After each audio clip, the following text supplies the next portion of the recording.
Hello there.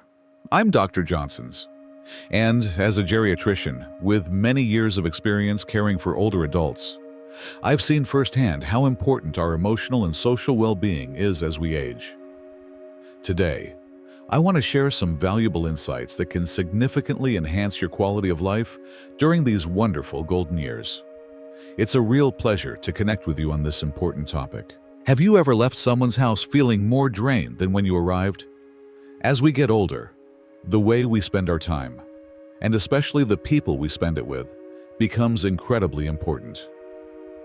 The truth is, some visits just aren't worth the energy. They can deplete your vitality, disrupt your peace, and even have a negative impact on your emotional health.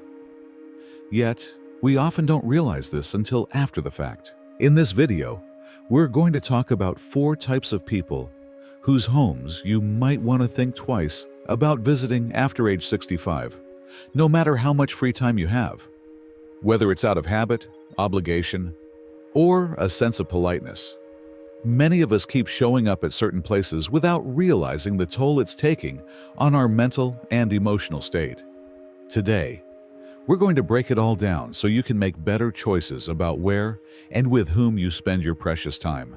Stick with me until the end, because understanding who to avoid is just as vital as knowing who to cherish. These 4 types of people might seem harmless on the surface, but their company could be slowly chipping away at your happiness. And by the time you recognize it, the damage might already be done. Once you identify these patterns, you'll gain the power to protect your energy, establish healthy boundaries, and enjoy your golden years with people who truly lift you up. Now, let's get started. Number 1, the chronic complainer. Some folks just never seem to have a good day. Even when things are objectively fine, they'll still find something to moan about. You know the type. The moment you walk into their home, you're greeted with a sigh, a complaint about their health, the economy, or how nobody cares about them anymore. It doesn't matter if the sun is shining or if they've just received good news, there's always something wrong. And if you stay too long, you'll start to feel it too. Negativity is contagious.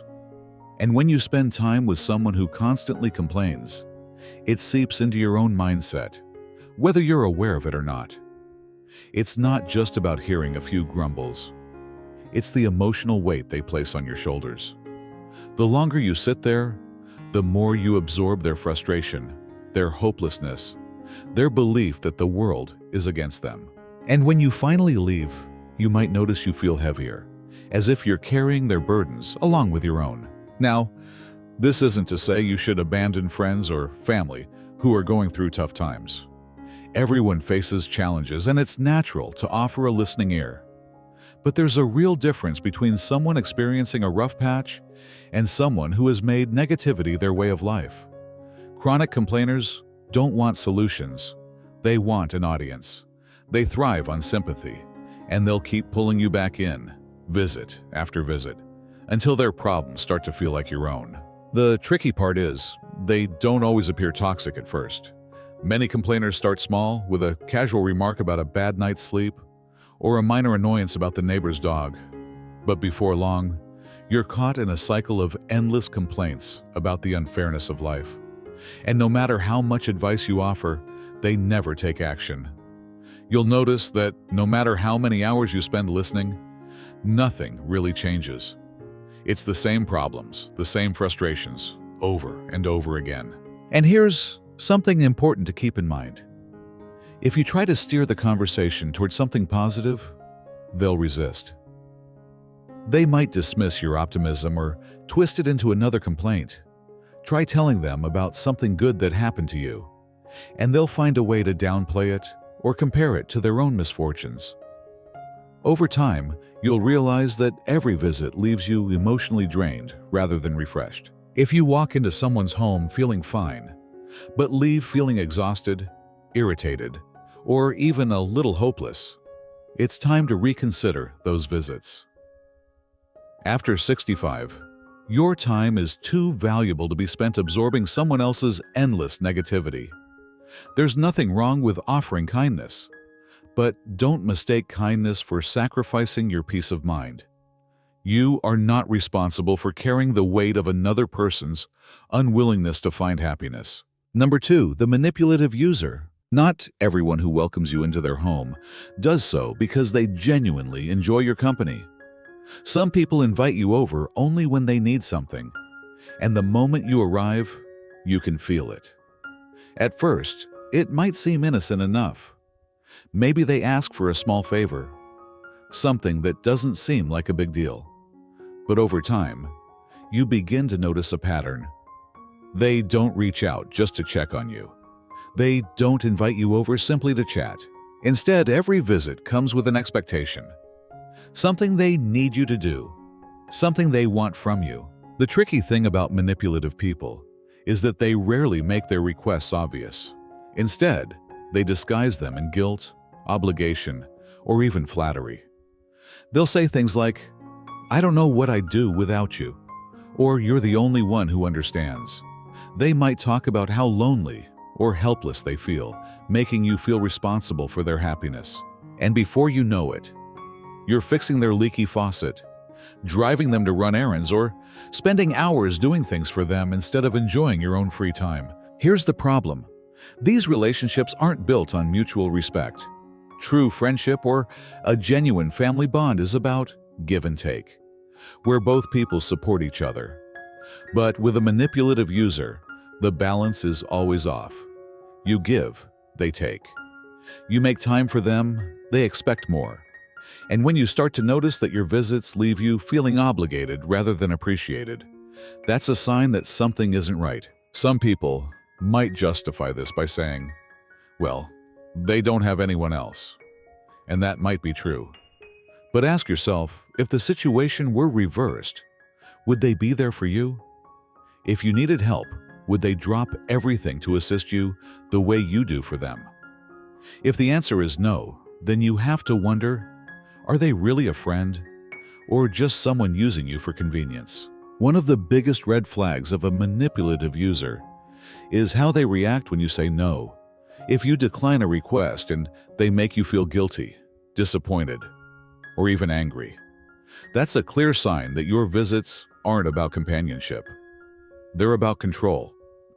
And after 65, the last thing you need is someone who sees your kindness as an opportunity to take advantage of you. Your time is valuable and your energy is limited. Spending it on people who genuinely care about you is what makes life fulfilling. But spending it on someone who only sees you as a resource will leave you feeling drained, unappreciated, and eventually resentful. If someone only calls when they need something and never just to check in on you, that's not a real connection. That's an obligation, and you deserve better. If you're still watching this video and finding these insights valuable, please comment number 2 below to let me know you're here. And if you haven't subscribed yet, I recommend you subscribe and turn on the notification bell so you don't miss any videos. Your support helps us continue creating good content to inform and inspire you. Now, let's move forward. Number 3, the drama magnet. Some people don't just experience drama, they create it. No matter what's happening in their life, there's always a conflict, a feud, or a crisis unfolding. And if you spend enough time around them, you'll find yourself caught in the middle of it. You might go to their home expecting a friendly chat, only to be met with a long, winding story about how they were wronged, betrayed, or disrespected again. And before you know it, you're being pulled into their never-ending cycle of chaos. The problem with drama magnets is that peace makes them uncomfortable. When things are calm, they feel restless, so they stir the pot, gossiping about others, exaggerating small disagreements, or even twisting stories to make themselves look like the victim. And they don't just want you to listen. They want you to take sides. They'll tell you about a falling out they had with a neighbor or a family member, and suddenly you're expected to agree with them, defend them, or even distance yourself from the people they dislike. And here's the real issue. It never ends. Even if you try to stay neutral, they'll keep pushing, testing, and waiting for you to pick a side. If you agree with them, they'll reward you with more gossip, more exclusive details about the situation. But If you disagree or try to change the subject, they'll take offense. You might even become their next target. That's the thing about people who thrive on drama. Eventually, everyone around them gets pulled into their mess. One of the most exhausting things about visiting a drama magnet's home is that you leave feeling emotionally drained. The conversation isn't uplifting, the time spent isn't enjoyable, and there's a constant undercurrent of tension, even when they're being friendly.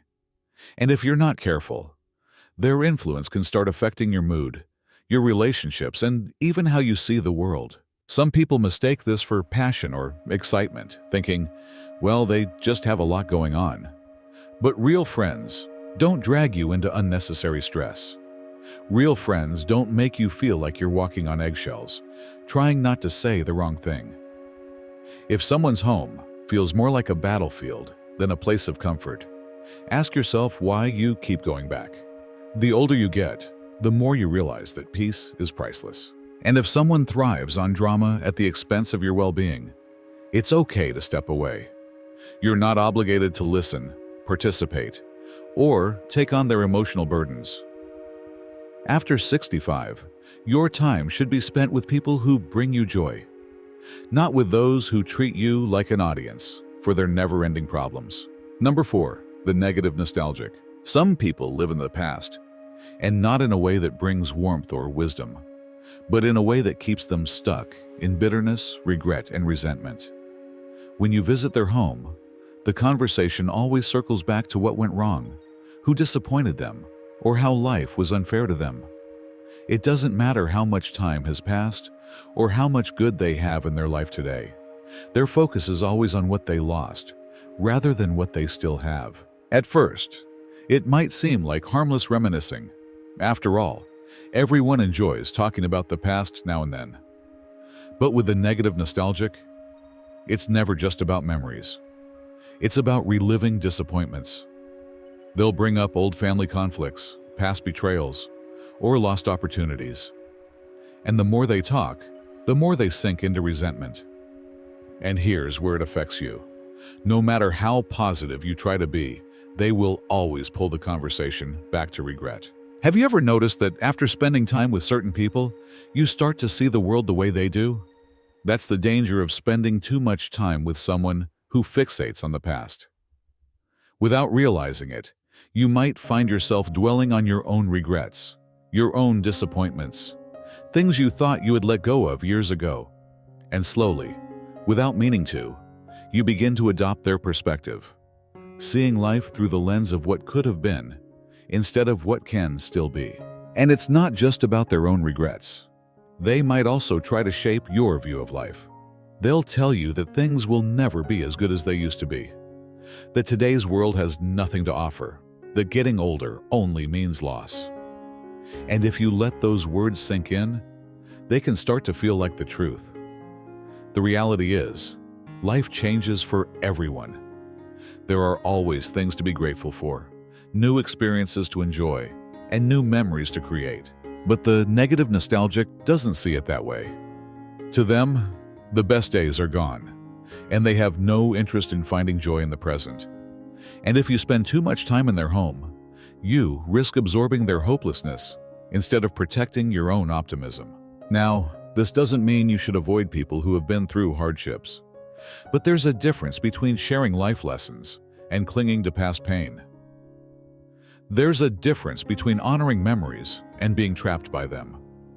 After 65, you should be surrounding yourself with people who appreciate what life still has to offer, not those who only see what they have lost. If you're still watching this video and finding these insights valuable, please comment number 4 below to let me know you're here. And if you haven't subscribed yet, I recommend you subscribe and turn on the notification bell so you don't miss any videos. Your support helps us continue creating good content to inform and inspire you. Now, let's move forward.